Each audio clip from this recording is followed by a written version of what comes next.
I don't know. Every situation could be different. It's just not something you can, make an open-handed statement on. You'd have to go security by security. The reduction of outstanding shares, let's say it was 1 for 10, you'd have to tender your shares. Now, in order to get one new one for 10 old ones, eventually. And that would cause a problem for the short.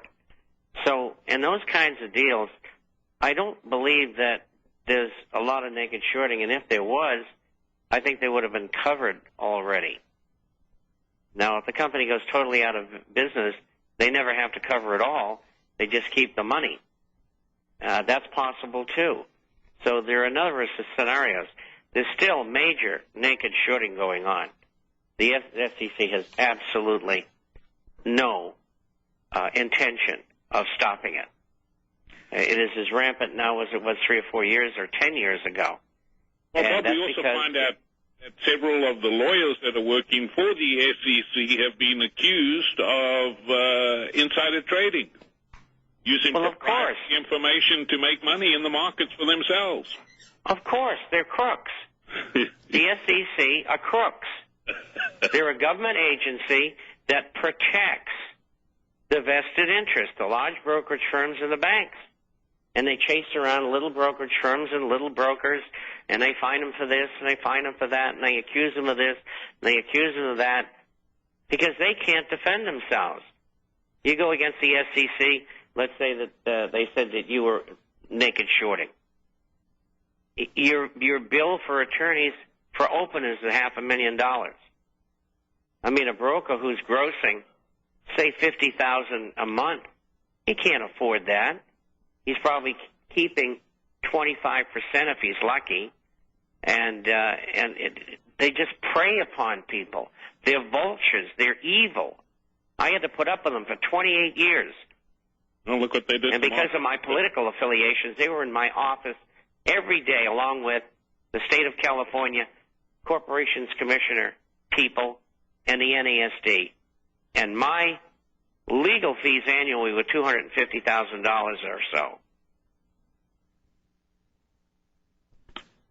Rob, anything else? I just, WorldCom, although they've renamed it, it's, still in existence, and they were the ones, back when they, said, oh, we've got all this dead fiber in the ground. There's a glut of fiber in the ground. Well, now, WorldCom, they basically, they just destroyed all the shareholders. The original shareholders got nothing. The bankers got out a little bit, and then they issued new stock or something like that. But they put the gym coach from Canada in the slammer, and then they, Bernie Ebert, that was his original job. He was a gym coach in Canada before he came to the United States, and then they have a new CEO that they're, right off the bat, he gets $30 million a year. So I get the feeling that it was an asset that they wanted just because it is the communications backbone, right. And that they brought it down through naked shorts and like I say, I don't know. That was my speculation on right. The reverse split is a way for them to start covering it up, but I don't know. So. All bets are off. Okay. I'm to the point right now, Rob, that anything that these guys do is not going to surprise me because this is not working out. And thanks for your call, Rob. This is not working out as planned. We were supposed to have the abomination in there for the socialization of America. Well, even the Obamanoids are now starting to go, he did what? And who's doing what to whom, and it's not what he said, and, well, wait a minute, he's not pulling anybody out of Iraq, and, well, he sent more troops to Afghanistan, and Hillary Clinton just sent $100 billion over to Pakistan. And, well, what's going on here? It's the same old thing. Bob and Robbie, the Chinese curse, may you live in interesting times. I think it is going to be even obvious for the brain dead here. And I'm talking about even the poor human being that they only have 2 brain cells that will talk to each other is going to get it. I'm seeing people wake up, and I am so pleased. I am seeing people waking up in short order. Now, I mean, even this Maddow, or whoever her name is on MSNBC, had Ron Paul on the other day saying, well, gee, Ron, you were right about a lot of things.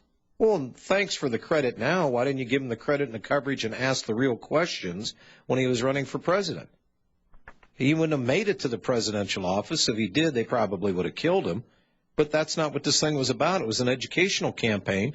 And now he's starting to get kudos for his bill, which I think now has 180 sponsors. I believe they need, 212 for the audit of the Fed? Wait till they audit the Federal Reserve. And if you think people just had timidity or how should I say, they were a little shy, let me just put it that way, of going against their masters, there's going to be no doubt left as to the criminality, what these people have done. And I think you're going to see the Fed charter pulled. When that happens, and Bob and Robbie, how many times have we talked about on this program, well, what's to replace the Federal Reserve if we get rid of the private company? There's nothing to say that the United States Treasury cannot print United States notes, or call it what you will, loan it into circulation, and by the way, while you're at it, make that big entry into the books and write the Fed Reserve a check and just buy them out. That money won't be worth any more than what theirs is, but this will give us our money back. It'll be a transition period on a way to finding a constitutional money in this country. But for God's sakes, has it even occurred to anybody in Washington, D.C., wait a minute, what's going to be the tab on just the interest on all these trillions? And what is it now? Is it 11? Is it up to $11 trillion now, Bob? Yeah, short term. Short term. The government come out and said long term it's $99 trillion. My figure is 102, but I won't argue. What's a few trillion between friends? Well, the one way they could solve it is take the 258 million ounces that's allegedly sitting in Fort Knox, reprice it to $12,500, and that's problem solved. You're absolutely right, Robbie. There's only one problem, Robbie. You would have to take your personal wealth, sneak into Fort Knox in the middle of the night, and put all the gold back there in the vaults. Well, that's their out. I mean, so show us the gold.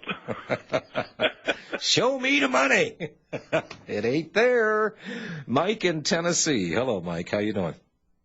Hello, John. Thank you for taking my call, and Robbie. And my question is for Mr. Chapman.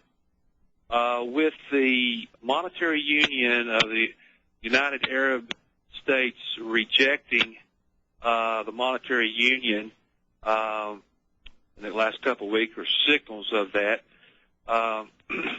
because Saudi Arabia is so close, bedfellows, with the United States, the UAE, do you think, sir, that the UAE is now courting Russia for an accord, for a new alliance that will incorporate a new currency? Hold on a second. We've got to take this break. Did you guys notice something? I'm John. The other guy is Robbie, but Bob is Mr. Chapman? Oh, I am offended. Just so much older than you are. We'll be right back. Just kidding, Mike. You're tuned in to the National Intel Report, the real talk radio show, only on the Republic Broadcasting Network. Question, Bob. United Arab Emirates, is there a new deal with Russia? Has there something been struck? Well, it's suspected that there may be, but I don't know for sure, and so it's just a guess. What I think happened was this. The UAE wanted to host the new central bank for the countries in the Middle East that had joined up, and they had made that quite openly, and they weren't given that. it went to Saudi Arabia. So the excuse was that they walked because they had been embarrassed by it going to Saudi Arabia. But I think there's a different reason.